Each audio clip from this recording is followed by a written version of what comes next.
Tropic of Capricorn. Forward to Historia Calamitatum, the story of my misfortunes. Often the hearts of men and women are stirred, as likewise they are soothed in their sorrows, more by example than by words. And therefore, because I too have known some consolation from speech, had with one who was a witness thereof, am I now minded to write of the sufferings which have sprung out of my misfortunes, for the eyes of one who, though absent, is of himself ever a consoler. This I do so, that, in comparing your sorrows with mine, you may discover that yours are in truth naught, or at the most but of small account, and so shall you come to bear them more easily. Peter Abelard. On the Ovarian Trolley. Once you have given up the ghost, everything follows with dead certainty, even in the midst of chaos. From the beginning it was never anything but chaos. It was a fluid which enveloped me, which I breathed in through the gills. In the substrata, where the moon shone steady and opaque, it was smooth and fecundating. Above it was a jangle and a discord. In everything I quickly saw the opposite, the contradiction, and between the real and the unreal, the irony, the paradox. I was my own worst enemy. There was nothing I wished to do which I could just as well not do. Even as a child, when I lacked for nothing, I wanted to die. I wanted to surrender because I saw no sense in struggling. I felt that nothing would be proved, substantiated, added, or subtracted by continuing an existence which I had not asked for. Everybody around me was a failure, or, if not a failure, ridiculous. Especially the successful ones. The successful ones bored me to tears. I was sympathetic to a fault, but it was not sympathy that made me so. It was a purely negative quality, a weakness which blossomed at the mere sight of human misery. I never helped anyone expecting that it would do any good. I helped because I was helpless to do otherwise. To want to change the condition of affairs seemed futile to me. Nothing would be altered, I was convinced, except by a change of heart, and who could change the hearts of men? Now and then a friend was converted. It was something to make me puke. I had no more need of God than he had of me, and if there were one, I often said to myself, I would meet him calmly and spit in his face. What was most annoying was that, at first blush, people usually took me to be good, to be kind, generous, loyal, faithful. Perhaps I did possess these virtues, but if so, it was because I was indifferent. I could afford to be good, kind, generous, loyal, and so forth, since I was free of envy. Envy was the one thing I was never a victim of. I had never envied anybody or anything. On the contrary, I have only felt pity for everybody and everything. From the beginning, I must have trained myself not to want anything too badly. From the beginning, I was independent in a false way. I had need of nobody because I wanted to be free, free to do and to give only as my whims dictated. The moment anything was expected or demanded of me, I balked. That was the form my independence took. I was corrupt, in other words, corrupt from the start. It's as though my mother fed me a poison, and though I was weaned young, the poison never left my system. Even when she weaned me, it seemed that I was completely indifferent. Most children rebel or make a pretense of rebelling, but I didn't give a damn. I was a philosopher when still in swaddling clothes. I was against life on principle. What principle? The principle of futility. Everybody around me was struggling. I myself never made an effort. If I appeared to be making an effort, it was only to please someone else. At bottom, I didn't give a rap. And if you can tell me why this should have been so, I will deny it, because I was born with a cussed streak in me, and nothing can eliminate it. I heard later, when I had grown up, that they had a hell of a time bringing me out of the womb. I can understand that perfectly. Why budge? Why come out of a nice warm place, a cozy retreat in which everything is offered to you, gratis? The earliest remembrance I have is of the cold. the snow and ice in the gutter, the frost on the window panes, the chill of the sweaty green walls in the kitchen. Why do people live in outlandish climates, in the temperate zones, as they are miscalled? Because people are naturally idiots, naturally sluggards, naturally cowards. Until I was about 10 years old, I never realized that there were warm countries, places where you didn't have to sweat for a living, nor shiver and pretend that it was tonic and exhilarating. Wherever there is cold, there are people who work themselves to the bone, and when they produce young, they preach to the young the gospel of work, which is nothing, at bottom, but the doctrine of inertia. My people were entirely Nordic, which is to say, idiots. Every wrong idea which has ever been expounded was theirs. Among them was the doctrine of cleanliness, to say nothing of righteousness. They were painfully clean, but inwardly they stank. Never once had they opened the door which leads to the soul. Never once did they dream of taking a blind leaf into the dark. After dinner, the dishes were promptly washed and put in the closet. After the paper was read, it was neatly folded and laid away on a shelf. After the clothes were washed, they were ironed and folded and then tucked away in the drawers. Everything was for tomorrow, but tomorrow never came. The present was only a bridge, and on this bridge they are still groaning, as the world groans. And not one idiot ever thinks of blowing up the bridge. In my bitterness, I often search for reasons to condemn them, the better to condemn myself, for I am like them too, in many ways.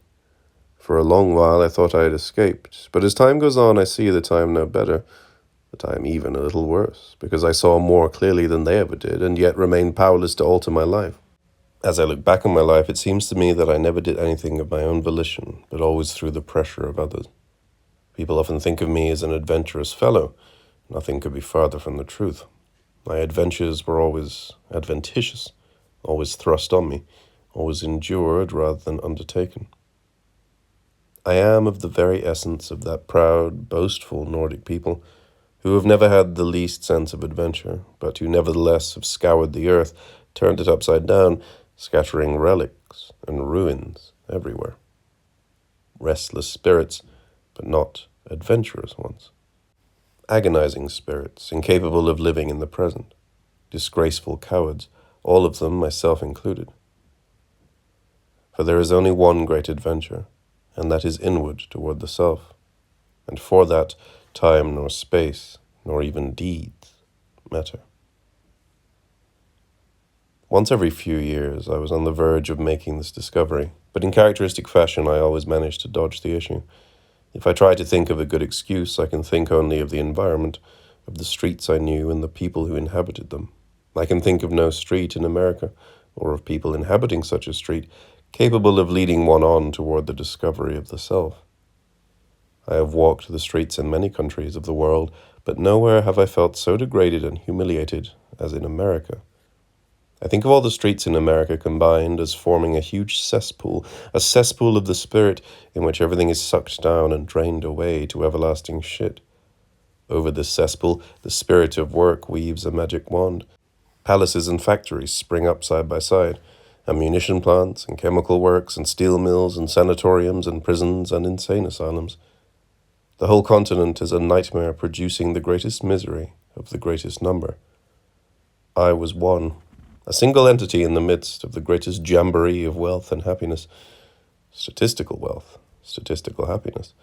But I never met a man who was truly wealthy or truly happy. At least I knew that I was unhappy, unwealthy, out of whack and out of step. That was my only solace, my only joy. But it was hardly enough. It would have been better for my peace of mind, for my soul, if I had expressed my rebellion openly, if I had gone to jail for it, if I had rotted there and died. It would have been better if, like the mad Czolgosz, I had shot some good President McKinley, some gentle, insignificant soul like that who had never done anyone the least harm, because in the bottom of my heart there was murder. I wanted to see America destroyed, razed from top to bottom. I wanted to see this happen purely out of vengeance, as atonement for the crimes that were committed against me, and against others like me, who have never been able to lift their voices and express their hatred, their rebellion, their legitimate bloodlust.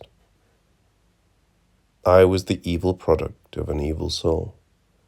If the self were not imperishable, the I write about would have been destroyed long ago.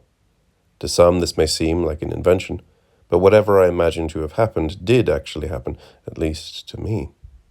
History may deny it, since I have played no part in the history of my people, but even if everything I say is wrong, is prejudiced, spiteful, malevolent, even if I am a liar and a poisoner, it is nevertheless the truth, and it will have to be swallowed. As to what happened, everything that happens, when it has significance, is in the nature of a contradiction. Until the one for whom this is written came along, I imagined that somewhere outside, in life, as they say, lay the solution to all things. I thought, when I came upon her, that I was seizing hold of life, seizing hold of something which I could bite into. Instead, I lost hold of life completely. I reached out for something to attach myself to, and I found nothing. But in reaching out, in the effort to grasp, to attach myself, left high and dry as I was, I nevertheless found something I had not looked for, myself. I found that what I had desired all my life was not to live, if what others are doing is called living, but to express myself.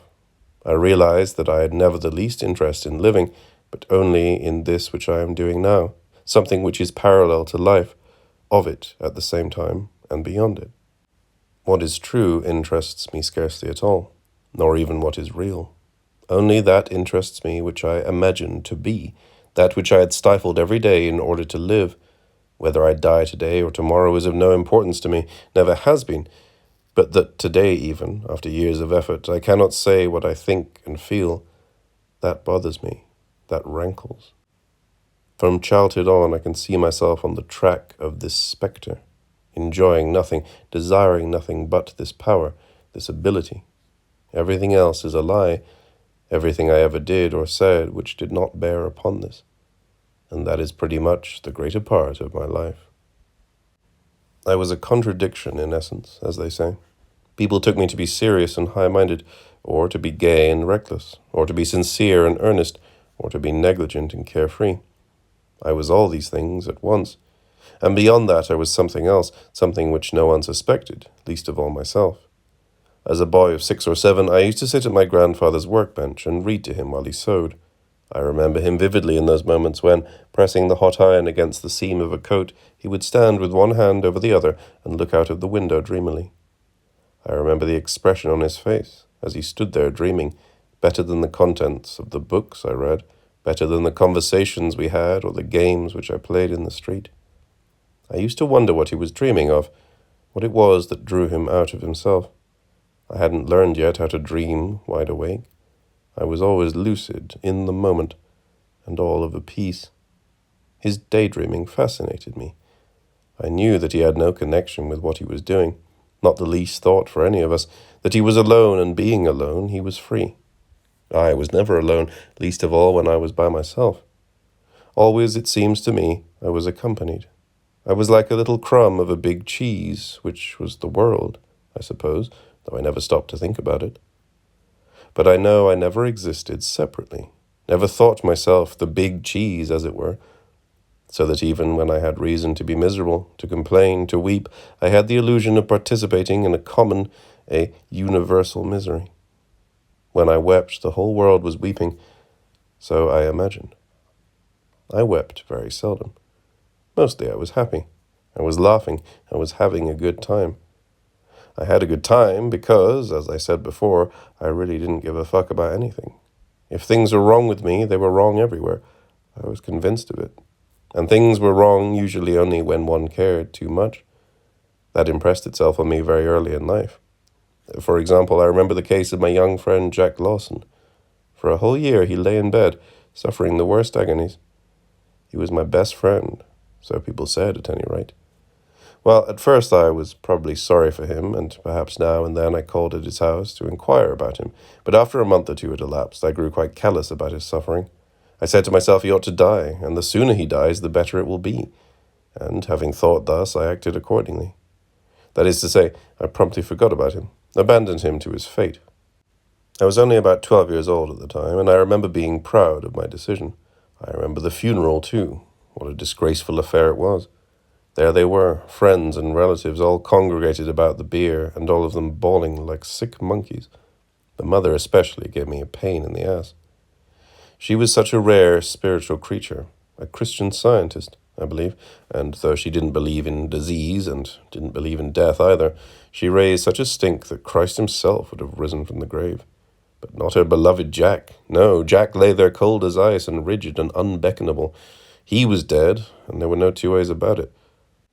I knew it, and I was glad of it. I didn't waste any tears over it. I couldn't say that he was better off because, after all, the he had vanished. He was gone, and with him the sufferings he had endured and the suffering he had unwittingly inflicted on others. Amen, I said to myself. And with that, being slightly hysterical, I let a loud fart right beside the coffin. This caring too much.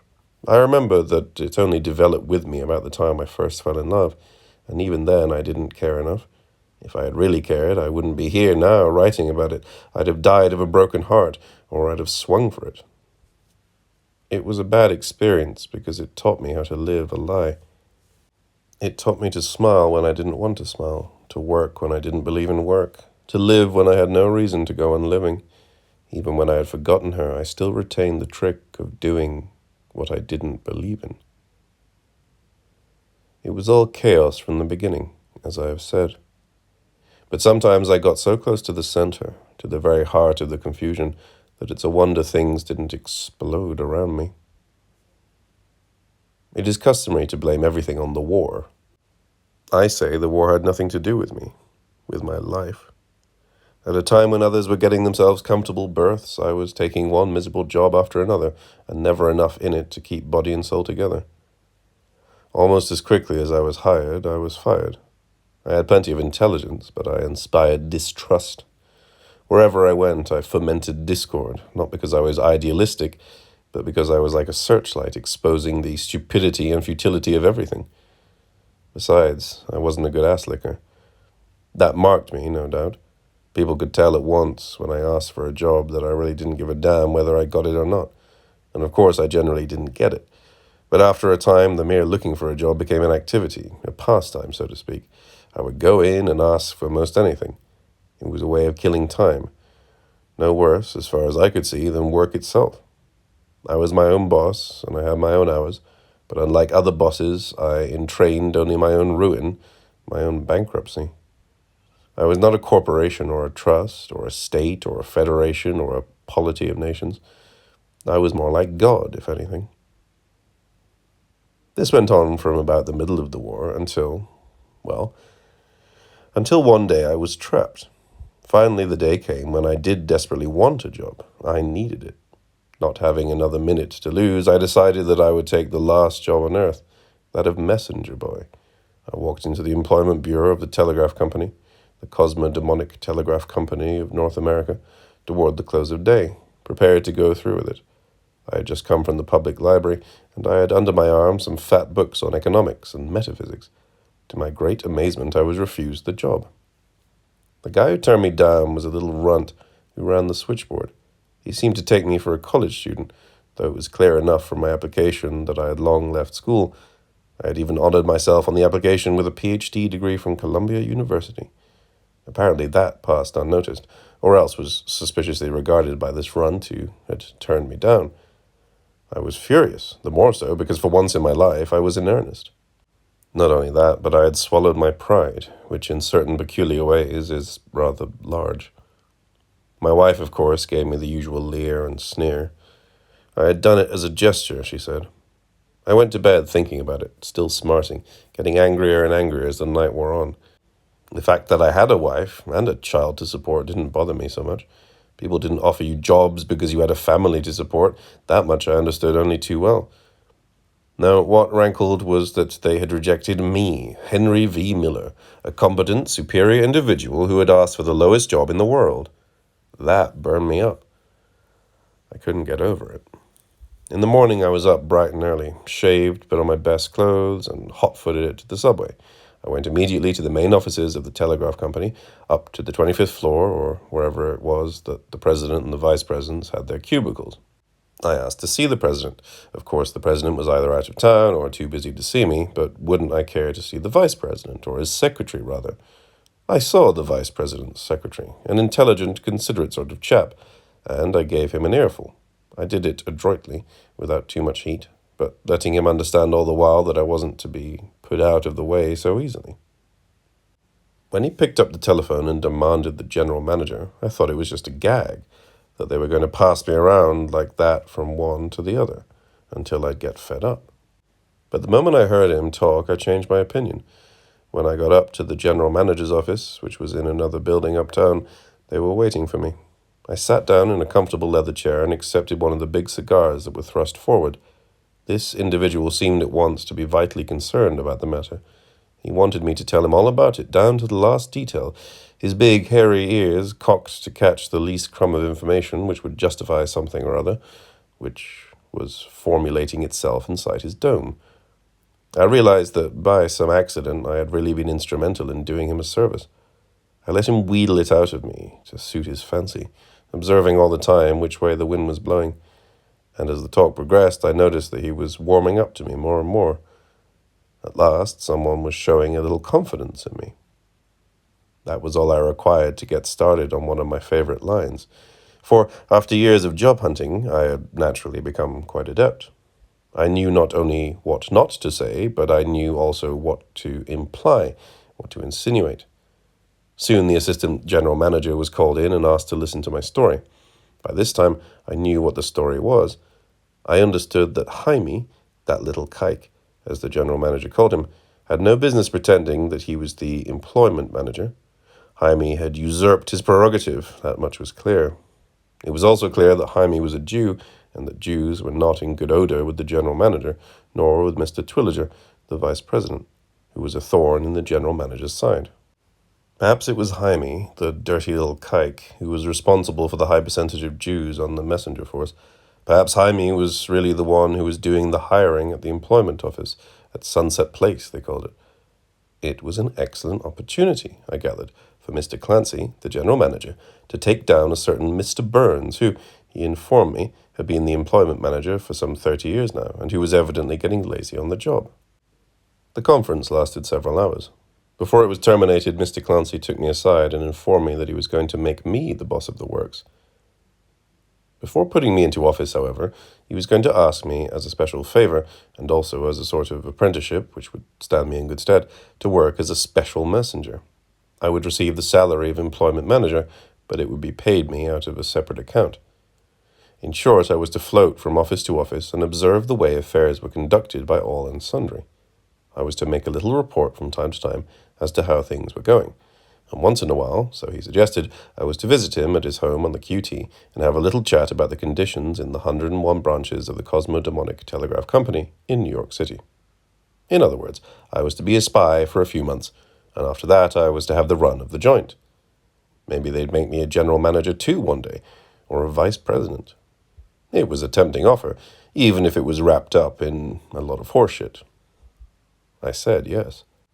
In a few months, I was sitting at Sunset Place, hiring and firing like a demon. It was a slaughterhouse, so help me God. The thing was senseless from the bottom up, a waste of men, material and effort. A hideous farce against the backdrop of sweat and misery. But just as I had accepted the spying, so I accepted the hiring and firing and all that went with it. I said yes to everything. If the vice president decreed that no cripples were to be hired, I hired no cripples. If the vice president said that all messengers over 45 were to be fired without notice, I fired them without notice. I did everything they instructed me to do, but in such a way that they had to pay for it. When there was a strike, I folded my arms and waited for it to blow over.